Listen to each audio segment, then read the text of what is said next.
ডিসেম্বরেই দেশে ফেরার ঘোষণা দিয়েছেন বাংলাদেশের সাবেক প্রধানমন্ত্রী শেখ হাসিনা। কিন্তু প্রশ্ন হলো, দেশে ফিরলেই কি তিনি গ্রেপ্তার হবেন?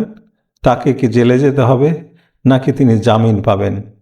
শুনলে অবাক হবেন, 5টি মামলায় মৃত্যুদণ্ড সহ সাজা থাকলেও দেশে ফিরে হয়তো এক মুহূর্তের জন্য জেলে যেতে হবে না তাকে, এমনকি লাগবে না কোনো জামিনও। ভাবছেন কিভাবে সম্ভব এটা?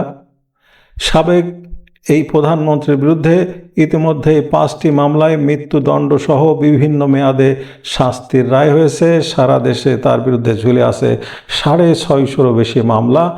আন্তর্জাতিক চিফ প্রসিকিউটর এবং পররাষ্ট্র প্রতিমন্ত্রী স্পষ্ট করেই বলেছেন, শেখ হাসিনা দেশে ফিরলেই তাকে সঙ্গে সঙ্গে গ্রেপ্তার করা হবে। সাধারণ মানুষেরও ধারণা, দেশে পা রাখা মাত্রই হয়তো তাকে কারাগারে যেতে হবে। কিন্তু স্বরাষ্ট্র ও আইন মন্ত্রণালয়ের একাধিক সূত্র বলছে সম্পূর্ণ ভিন্ন কথা। ফাঁসির দণ্ডপ্রাপ্ত আসামি জামিন না চেয়েও কিভাবে কারাগারের বাইরে থাকবেন? সূত্রগুলো বলছে, শেখ হাসিনার জন্য আইনের এই বিশাল ফাঁকটি নাকি দেখিয়ে দিয়ে গেছে খোদ ইউনূস সরকারই। কিভাবে, চলুন একটি উদাহরণ দেওয়া যাক। স্বাধীনতা যুদ্ধে গণহত্যার দায়ে ফাঁসির দণ্ডপ্রাপ্ত জামাত নেতা আবুল কালাম আজাদ, যিনি বাচ্চু রাজাকার নামে পরিচিত, তার রায় হয়েছিল 2013 সালে। স্বরাষ্ট্র মন্ত্রণালয় সূত্রে জানা যায়, পলাতক থাকা অবস্থায় দেশে ফিরে 2025 সালের অক্টোবরে তিনি সাজা স্থগিতের আবেদন জানান এবং তার প্রেক্ষিতেই তৎকালীন অন্তর্বর্তীকালীন সরকার 2025 সালের 22 অক্টোবর তার শাস্তি 1 বছরের জন্য স্থগিত করে প্রজ্ঞাপন জারি করে। অবাক করা বিষয় হলো, 2026 সালের 21 জানুয়ারি দীর্ঘ 13 বছরের পলাতক জীবনের অবসান ঘটিয়ে বাচ্চু রাজাকার যখন ট্রাইব্যুনালে আত্মসমর্পণ করেন, তখন তিনি কোনো জামিনও চাননি। তারপরও তাকে এক মুহূর্তের জন্য জেলে যেতে হয়নি।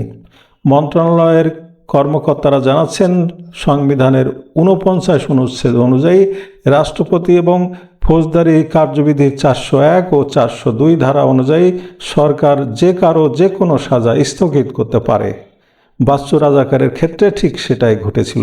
এমনকি মৃত্যুদণ্ড ও যাবজ্জীবন প্রাপ্ত আসামিদের সাজা চূড়ান্ত আপিলে বাতিল হওয়ার পর সংসদ সদস্য হওয়ার নজিরও এই বাংলাদেশে আছে।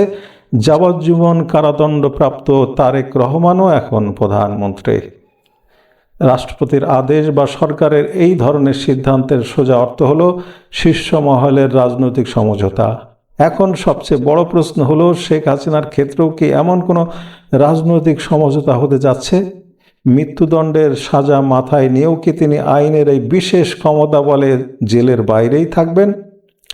এর উত্তর হয়তো সময় বলে দেবে। তবে আপনার কি মনে হয়, শেখ হাসিনা ফিরলে কি সত্যিই তাকে জেলে যেতে হবে, নাকি আইনের ফাঁকে তিনি মুক্ত থাকবেন? কমেন্ট করে জানান আপনার মতামত। ভিডিওটি ভালো লাগলে লাইক করুন এবং শেয়ার করুন।